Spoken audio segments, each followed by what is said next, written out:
Hello, everyone. A very good evening to all of you. International Council for Circular Economy welcomes you to the to the ninth episode of season 4 of our Circular Chat series. The Circular Chat is an initiative by ICCE to develop and promote the idea of a circular economy and its related topics. This is episode 9, and we have our guest speaker, Sunny Revankar, here again. Sunny had been with us on episode 3 as well, and we discussed social factors related to ESG on the third episode. Today, we'll be discussing ESG investment strategies with him. Hi, Sunny. A very warm welcome to you on the Circular Chat. Hi, Surbi, and I again want to thanks for calling me again. And let's have a great discussion today. Sure. Before we go ahead, I would like to introduce Sunny to everyone. Sunny is presently working as Senior Research Associate in Sustainalytics team of Morningstar. He works on the ESG impact rating and research data of companies around the world based on GRI and SFDR standards. He has also worked as an assistant manager in ESG risk assessments and insights. He completed his MBA in finance from Xavier's Institute of Management, Mumbai. Sunny had also been a civil engineer for 2 years. He's passionate about researching ESG as he believes that financial disclosures are not enough to predict a company's future growth, but now it is ESG disclosure that plays a key role. So, Sunny, thanks for joining us and supporting ICCE in its capacity building initiative. So, let's go ahead with our questions that we have on this topic with you. Yeah. Yeah, sure. So, Sunny, first of all, tell us, as we are talking about the ESG investment strategies, we would like to know what is the role of screening in ESG investment strategy? Let's say if it is only about financial portfolio building, then we only check the financials of the company. But when we are talking on a broader scale, on in terms of ESG investments, there are a lot of aspects, there are a lot of themes, data points that needs to be considered. And for this purpose, screening comes into picture. Screening actually helps fund managers and investors to optimize their portfolios. Screening can be like an investor's preference to invest in a particular theme of fund. Let's say he wants to invest in companies who are doing good in environmental aspect, companies that are good in terms of decision making, to say good in corporate governance. And there can also be investors who have a preference of not to invest in a particular theme of companies, let's say companies who have operations in sin products. So this is where screening actually helps us segregate or let's say optimize the portfolio size from 100 companies to 30 companies, which eventually helps in improving our returns and also having a sustainable portfolio.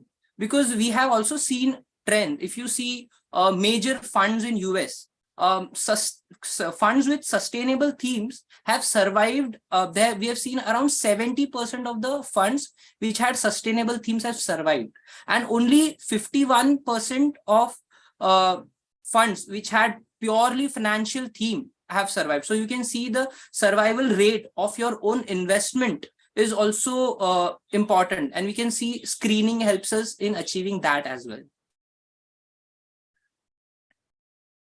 Great. So, screening definitely helps us surviving all these. Yeah. So now, let us know, Sunny, that what is meant by, we see there's a positive and negative screening in ESG. So tell us exactly what it is. Let's start with positive screening. So there are companies who are doing really good in terms of being carbon positive. In India itself, we have seen companies achieving their carbon positive. There are companies like, let's say Wipro, they have even achieved zero solid waste management. So there are a lot of companies who are doing good. Many companies are on around 30 to 40% using renewable source of energy. So there are investors and asset managers who design funds specifically based on this. So when we do a positive screening, we search for best industry practicing companies who are really doing in terms of social factors, who are spending their CSR funds, and those CSR funds are actually being used. Like there is no greenwashing, or there is very minimal greenwashing happening. So the funds that the company claims to have used for a particular initiative, like say for zero hunger, or in terms of improving poverty of a particular segment or a particular village, or they have invested funds in a lot of renewable energy, or let's say a very big company in India have invested a lot on hydrogen power plants, so they're planning to use hydrogen as a fuel in future. So positive screening actually helps us to find the best industry practicing companies, and investing in them actually is going to help in getting better returns, because presently they are doing so good that there is a better chance and a better possibility of them sustaining any impacts in future. Then coming to negative screening.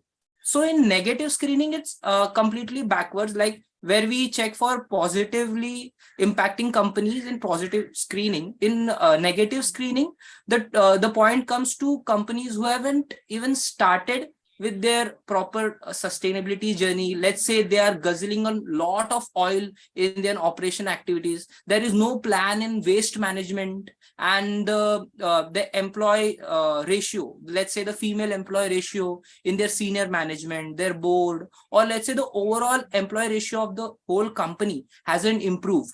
So we usually try to remove these companies, because in the COVID phase itself, we have seen that many companies were hit very hard because of the drastic changes globally as well, and even in the local market. But there were few companies who were ready for this change, and they were able to sustain this impact, plus show at least positive returns, or let's say a good amount of revenue with a lesser delta variation. Delta variation is like not impacting their overall operations to a greater extent. So this again, a negative screening helps us to avoid companies who have a very low resistance to natural or another impact. Again, there is a combination of positive and negative screening that happens when we check for particular theme-based funds, which I have seen happening in the industry right now, where there are two types of ratings, like ESG impact rating and ESG risk rating. So asset management companies are designing mutual funds based on these, where they specifically mention ESG impact mutual funds, where the companies are selected based on the company's performance, or let's say the company's impact on the environment and the society. If the company is doing really good for their local, let's say there is a manufacturing company in a remote place in somewhere anywhere around India, but they have been spending most of their funds for the upliftment of the locality there. They're building schools, they're helping the women in there, for they're hiring the same people of that village. And this actually comes into consideration for the ESG impact funds. Then again, ESG risk funds, when a fund manager is selecting stocks for his ESG risk funds, they check how resilient the company is. Like if tomorrow again anything happens, if there is a major natural mishap, or again something similar to COVID happens, then how resilient the company is. So screening can be of various types. Again, investors can say we don't want sin products. And we also have seen a trend where a lot of times, I would like to say, screening also as a process is evolving. Just to give an example, there is a company in India who have been carbon positive, solid waste positive, and also 41% of the energy that they are using is coming from renewable energy sources. So if we see these few aspects, and they are growing a lot of trees also in acres of land, they are growing trees. So listening to this, it feels that this company is so good to be investing in. But when we see its operations, it is a sin product manufacturing company. So you can see that again, it creates a dilemma for the investor to whether to invest in this company or not to invest in this company. Again, it's a personal choice, but we have seen only 27% of the revenue for that company is coming through sin products. Otherwise, the company is in hospitality industry. They have been doing good in tourism as well. So this is how overall screening works, positive screening, negative screening. And at the end of the day, it's in the hands of the asset manager or the investor what method of screening to select when it comes to investing or portfolio management. Right. So one can select either the positive screening or the negative screening, or a combination of both. It all depends. Yes, it depends on the theme and also your personal preference. Like the screening can also be based on major frameworks. Let's say GRI, will talk about GRI as well. It is accepted by almost all the countries in the world. But if we talk about SFDR framework is usually mainly designed for the European companies. So Indian companies also are using SFDR, but it's majorly for European companies. So if you plan to invest in a European company, then you will use SFDR related screening as well. But if say you're doing an assessment or trying to select an Indian company, then the BRSR framework, the 9 principles of the BRSR frameworks becomes important. So screening can also be done based on the frameworks. Let's even TCFD framework can be used. So this type of screenings can also be done. But the ultimate goal would be to have a sustainable portfolio which gives a relevant enough which outperforms in terms of returns as well. Right, absolutely. And Sunny, today impact investment and community investing are directed to traditionally underprivileged individuals or communities. What roles does a company's ESG strategy play to focus investments aimed at tackling social or environmental problems? There has been a major impact of from the companies, especially around the world. You can see most of the CSR fund that comes through these companies is invested in terms of environmental aspect and social. So socially, we have seen companies investing in, let's say, improving the hunger. They are tackling the zero hunger policy of the SDG goal. Then there is zero poverty. So, and also in terms of education for all, then this has been happening. Companies have been spending a lot in building schools for underprivileged areas. They're also giving proper trainings. There are companies who are selecting locals and giving them relevant training, eventually hiring them for the job. So you can see that it's not only about just spending. They are very much optimizing their whole CSR strategies. In terms of environmental aspect as well, they are investing to improve their carbon footprints. Many companies who, let's say, are in manufacturing business are actually spending money to recycle their waste and to reduce their solid waste disposal or say water emissions. Many companies are doing a lot of R&D as well, where they can control their direct GHG emissions, let's say for a steel manufacturing company.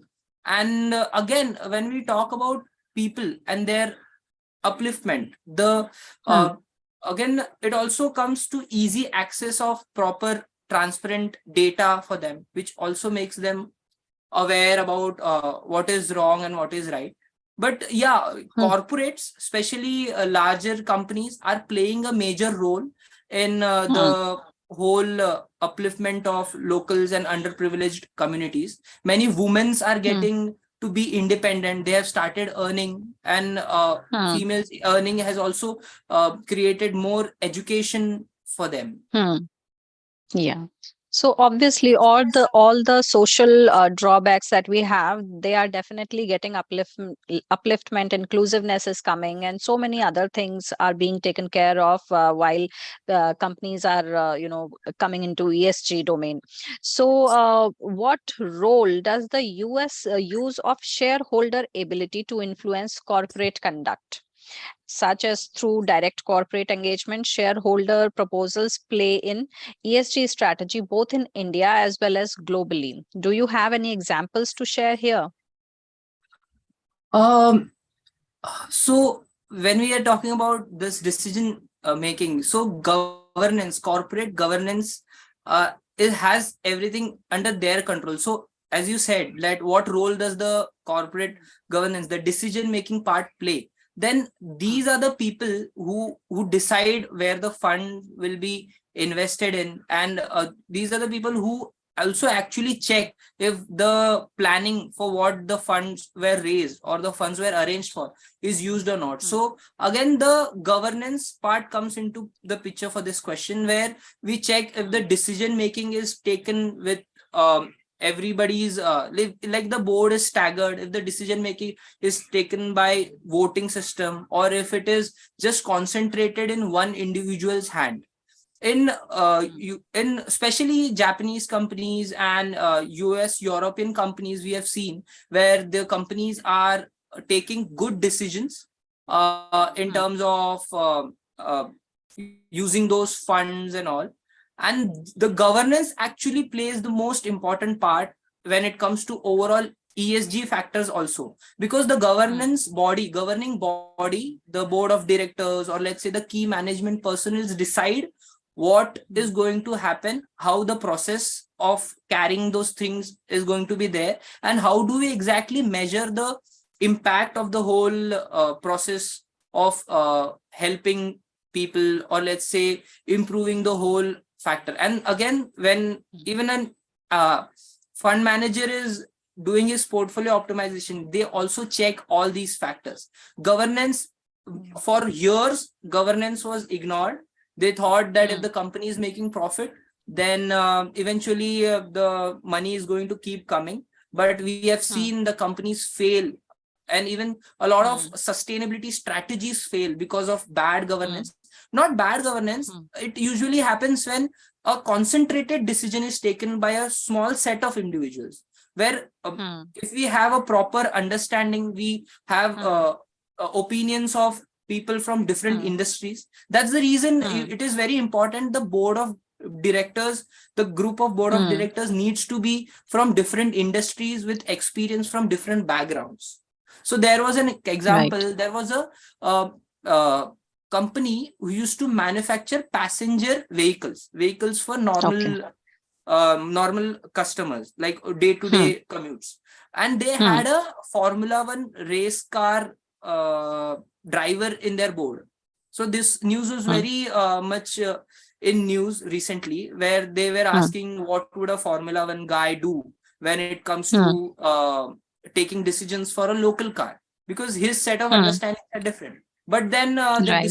the debate went very long, and it was concluded that when we're talking about a Formula One car driver, the first thing comes is the safety.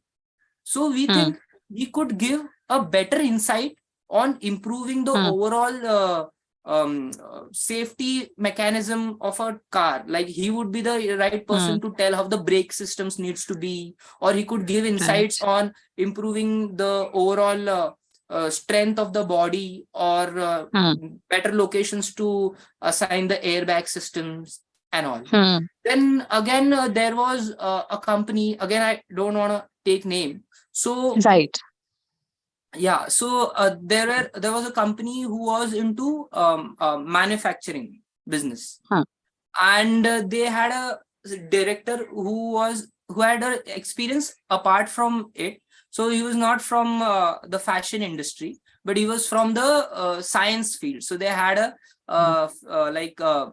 expert he had a PhD degree in science. So again, this becomes relevant, where the director might help in giving insights on how to improve the quality of maybe the textured material they are using, or maybe he could also help in managing the waste, how to optimize the waste. So corporates play a very important role.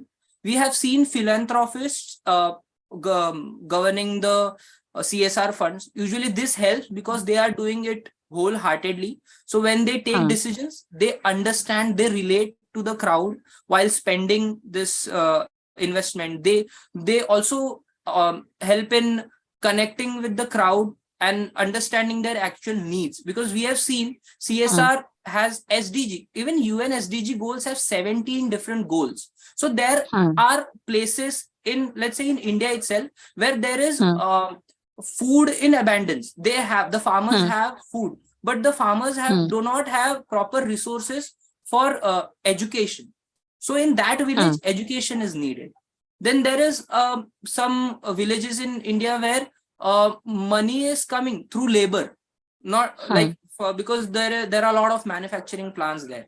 Education is also coming, but in that particular area, there is a very scarcity of proper food. So in that area, we need to arrange proper food for them, quality, protein rich, maybe fiber rich, carbohydrate rich food for them. So the governing body plays a very important role. They need to do good research when they are spending their funds on environmental or social aspect. So we can see that it is all on them to take a good and relevant decision when it comes to overall spendings. Right. Sure. So definitely, and investments are screened against minimal business practice standards established by international organizations such as OECD, ILO, UN, and UNICEF. So multiple frameworks makes it difficult to maintain consistency. What is your opinion about it? So I'll say they are to a certain extent interlinked, like UN, EU taxonomy. European Unions had its own taxonomy, but then very recently they came up with the SFDR framework. And if we see the UN SDG goals, so most of to a certain extent, let's say 40 or 35%, they all match. But again, there is a little discrepancy where some data points vary, like the framing, the whole framework changes. This is there, but I believe in coming time, there will be some frameworks which would be globally accepted. We have seen a huge acceptance for GRI. 180 countries have accepted GRI. Many countries are making their major disclosures based on GRI. But again, if let's say it again depends on the company's operational region. So if let's say if it is a European company, then they are definitely going to do their disclosures based on SFDR. And if it's a US related company, then again the framework changes. Many companies will be more inclined on doing disclosures based on UN SDG goals itself. Again, it is not important that you have all the 17 SDG goals. Let's say you have your operation, you are an IT service oriented company. The most amount of energy that you're going to consume is the electricity, so the GHG scope 3 emissions, but you don't have any relevance to marine life. So the 17th or the 16th SDG goal becomes irrelevant for them. So many companies, we have seen trend when we do research in our company as well. So we see that companies usually stick to 3 or 4 SDG goals. If the company has operations only in India, then they are only inclined towards making disclosures based on BRSR framework. If the company has international trades in, let's say, 5 to 6 companies, they are 5 to 6 countries, and they have a lot to disclose based on international framework as well. If my company has a little bit operations in US, then I have to do my disclosures based on 2 to 3 different frameworks. We have seen companies having their different TCFD framework report, GRI report and also SFDR report. So companies are also doing it, like having three different framework based disclosures. So it again depends on the company. We have seen like where your major operations are, which industry you lie in. Let's say if the company is a real estate specific company, they have REIT bonds, they are into infrastructure construction or and even residential projects. Then there is a framework called GRASP, GRESB. So GRASP framework becomes important for them. So yeah, to a certain extent, having so many different frameworks, standards creates a confusion. But we have seen companies usually tend to select the framework which is more relevant to them. And when it comes to a rating side, let's say ESG rating or portfolio management, where I've met some chief investment officers who have had their own portfolios of mutual fund. They have their own taxonomy. So one individual I met, he said that the framework that we have designed for our own asset management company is 40% inclined to GRI and 40% is inclined towards SFDR, and then the 20% is UN SDG goals. And again, there are some data points that we select are inclined with all the three frameworks. So there is a customization that is allowed, and people are doing it based on their own understanding, because every asset management company or investor also has his own preference. Some people are like, no, we are only focused about the environmental aspect. Companies who are doing good, so we'll just see the environmental data point, whatever the data is available. Some companies focus that no, we want the governance to be very stable and very vote taking, like taking everybody's opinion, having a proper voting system. Then we believe the company will sustain. So yeah, to conclude, it does create a little bit of discrepancy in selecting which framework or standard to accept when you are doing an assessment or even screening for an ESG related investment. But we have seen that 35-40% they are almost inclined with each other. So we'll get a lot of common points between these frameworks as well. Absolutely. So in a way, it gives a freedom also to the companies to select from the most relevant strategies or screening processes that they want to follow, I think. Yes. Sure. So it has been a great session with you. We are just running out of time now, and we want to thank you, Sunny. You have answered all our questions, and it was quite insightful with you today. So, and I would also like to thank everyone who was present here with on this live session. And if you have any queries, any questions, please do write to us or at info@icce.com. You can write to us on that. And once again, I would like to thank all of you for joining us. We'll be back at the same time next week. And if you don't want to miss out on any updates or future conversations, do follow our social media pages and subscribe to our YouTube channel. Thank you. Have a great evening. Thank you. Bye-bye. Thank you. Thank you, Sunny. Thanks a lot.